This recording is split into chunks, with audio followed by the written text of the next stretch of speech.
부모님이 돌아가시기 전에 형제 한 명이 부모님 재산의 절반 이상을 먼저 증여받았어요. 그런데 그 형제가 부모님이 돌아가신 후에 남은 상속 재산도 지분별로 받겠다고 하면요, 그 재산도 나눠줘야 되는 걸까요? 아니면 미리 받았으니까 안 줘도 되는 걸까요? 이걸 구분하기 위해서는 특별수익이라는 것을 정확하게 아셔야 되는데요. 이 특별수익을 제대로 모르면 받을 수 있는 상속재산도 못 받게 되는 경우가 발생할 수 있습니다. 그래서 오늘 여러분에게 억울한 일이 생기지 않도록 특별수익이 무엇인지, 그리고 상황별로 어떻게 판단해야 되는지 확실히 알려드릴게요. 그러니까 형제 중에 부모님한테 큰 금액의 재산을 먼저 증여받은 사람이 있다면 오늘 영상 반드시 확인하세요.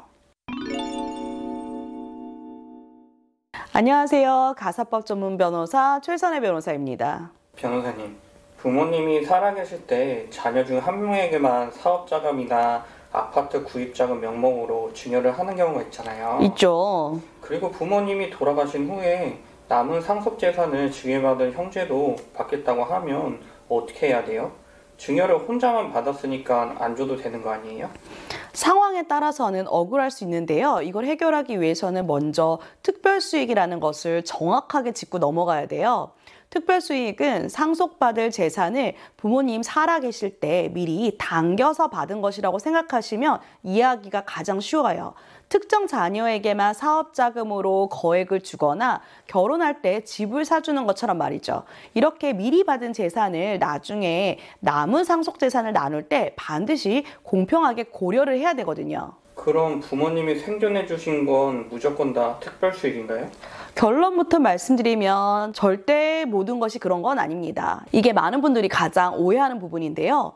명절마다 자녀 모두에게 똑같이 주신 용돈 10만 원, 아니면 대학 졸업 선물로 사주신 노트북 한 대, 이런 것까지 나중에 상속재산에서 다 넣어서 계산하진 않아요. 특별수익으로 인정되려면 단순히 생활보조나 용돈 수준을 넘어서 상속재산을 미리 준 것과 같다라고 볼 수 있을 정도가 돼야 이게 특별수익이 됩니다. 부모님 재산의 규모나 다른 자녀들에게 준 것을 비교했을 때 해당 자녀에게만 유독 큰 이익이 돌아갔는지를 종합적으로 따져봐야 돼요. 그래서 재산의 액수, 그 재산을 준 시점, 왜 주었는지, 다른 자녀들, 그러니까 형제들과의 형편성, 이런 부분들도 법원에서 모두 다 종합적으로 고려하시거든요. 그러니까 옛날에 받았던 용돈까지 다 계산해서 내놔, 이렇게 할 수 있는 게 특별수익은 아니라는 거예요. 그런데 결혼할 때 부모님이 전세자금 1억 원, 2억 원 이렇게 큰 돈을 보태주시는 건 특별수익으로 당연히 인정될 가능성이 높은 거죠. 결혼자금이나 주택자금 지원 같은 경우에는 가장 대표적인 특별수익의 예거든요. 다른 형제들은 비슷한 지원을 못 받았는데 나만 억대의 자금을 지원받았다면 이건 상속재산을 미리 받은 것으로 볼 여지가 큽니다. 그런데 만약 내가 먼저 부모님의 병원비와 간병비를 부담하고 나중에 부모님께 선 지출한 수천만 원, 수억 원을 돌려받는 경우가 있을 수도 있는데요. 이 금액이 크다 보니까 다른 형제들이 특별수익이라고 소송해서 주장하는 경우 진짜 많이 봤어요.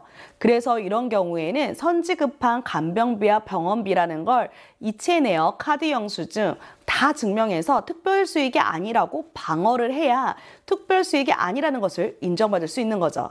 그러니까 증거를 미리미리 준비해 두시는 게 좋아요. 변호사님, 그럼 부모님한테 언제까지 받은 재산이 특별수익에 해당되는 거예요? 기간 제한은 없어요? 이것도 진짜 많이 궁금해 하시는데 상속재산을 공동상속인인 형제끼리 나누는 상속재산 분할에서는 원칙적으로 기간 제한이 없습니다. 10년 전, 20년 전에 받은 것도 특별수익으로 다 인정될 수 있어요.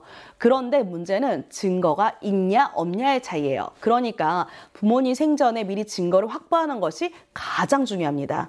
제 의뢰인 중에서는요, 나중에 자녀들이 상속재산으로 싸우는 걸 방지하기 위해서 미리 자녀들에게 얼마를 받았는지 확인서를 받아주시는 경우도 있었어요. 그럼 특별수익은 언제 돌려받을 수 있을까요? 이게 오늘 영상의 핵심 중에 핵심인데요. 상속재산을 나누는 방법은 크게 두 가지 상황이 있는데 이때 특별수익을 다루는 방식이 다르기 때문에 이걸 정확하게 구분하셔야 됩니다. 첫 번째는요. 상속재산이 어느 정도 충분히 남아있을 때 상속재산 분할을 하는 상황이에요. 부모님이 돌아가신 후에 남은 재산이 있고 이걸 형제들끼리 나누는 상황이라고 가정을 해볼게요. 부모님의 총 재산이 생전에 12억이었는데 큰아들에게 미리 6억 원을 증여한 거는 특별수익이거든요. 그리고 남은 재산이 6억 원, 그리고 자녀가 3명이면요. 이때에는 공평한 상속분을 계산하기 위해 남은 재산의 특별수익을 합쳐서 간주상속재산이라는 걸 먼저 계산을 해요. 그러니까 남은 재산 6억 원, 특별수익 6억 원, 총 12억 원이 간주상속재산이 되는 거죠. 이걸 기준으로 자녀 3명의 각자의 상속분은 3분의 1씩 4억 원이 됩니다. 그런데 큰아들은 이미 6억 원을 특별수익으로 받았잖아요. 원래 받을 목이인 4억 원보다 더 많이 받은 거죠. 이런 경우를 초과특별수익자라고 불러요. 초과특별수익자는 남은 재산 6억 원에서는 한 푼도 받을 수 없습니다. 계산상으로는 법적 상속지분을 초과해서 받은 만큼 다른 형제들에게 받은 재산을 돌려줘야 될 것 같지만 상속재산 분할 소송에서는 이미 받아간 것을 억지로 뱉어내게 할 수는 없습니다. 그냥 남은 재산 내에서 못 가져가는 것으로 끝나는 거죠. 결국 남은 재산 6억 원은 큰아들을 뺀 나머지 두 자녀가 각각 3억 원씩 나눠 가지게 되는 거예요. 핵심은 상속재산이 충분히 남아 있어서 상속재산 분할 심판 신청을 할 때에는 미리 받아간 특별수익을 계산에 반영할 뿐 그 돈을 강제로 돌려줄 필요는 없다는 것입니다. 두 번째는요. 상속재산이 거의 없거나 부족해서 최소한의 상속분도 못 받게 된 때 유류분 반환 청구를 하는 상황, 이게 문제거든요. 부모님이 특정한 자녀에게 재산 대부분을 미리 다 주거나 유언으로 몰아줘서 돌아가실 때 남은 재산이 거의 없거나 너무 적은 경우예요.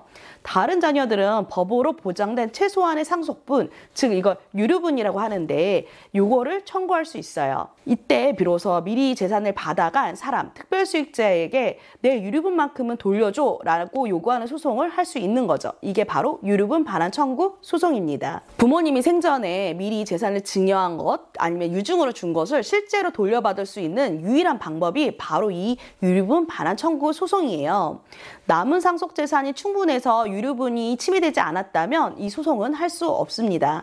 이제 특별수익 개념이 조금 명확해지셨나요? 내가 처한 상황이 단순히 남은 재산을 나누기만 하면 되는 상속재산 분할 심판만 청구하면 되는 상황인지 아니면 내 최소한의 지분조차 빼앗기게 돼서 미리 준 재산을 되찾아와야 하는 유류분 반환 청구 소송을 해야 되는 상황인지 아니면 이 두 개를 모두 해야 되는 상황인지 정확히 판단하는 것이 중요합니다. 이걸 모르고 무작정 옛날에 받은 거 다 내놔 하거나 반대로 유류분 청구를 해야 될 상황인데 가만히 있다가 청구할 수 있는 기간 보통 상속 개시 또는 침해를 안 날로부터 1년, 상속 개시일로부터 10년 내를 놓치면 정말 억울하게 손해를 볼 수밖에 없어요.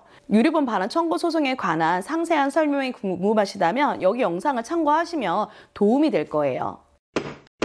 오늘 특별수익의 개념부터 이것이 상속재산 분할과 유류분 반환 청구에서 어떻게 다르게 적용되고 언제 실제로 받아간 재산을 돌려받을 수 있는지까지 상세히 설명드렸습니다. 최근에는 저희 사무실이 있는 서울이랑 인천뿐만 아니라 전국 각지에서 상속 관련으로 연락을 주시더라고요. 저는 그렇게 먼 곳에서 연락을 주실지 정말 몰랐거든요. 그만큼 제 영상이 많은 분들께 전달이 되고 있다고 생각을 하니까 앞으로 많은 분들에게 정말 더 실질적으로 도움이 될 수 있는 영상을 만들어야겠다 이런 생각이 또 들었습니다.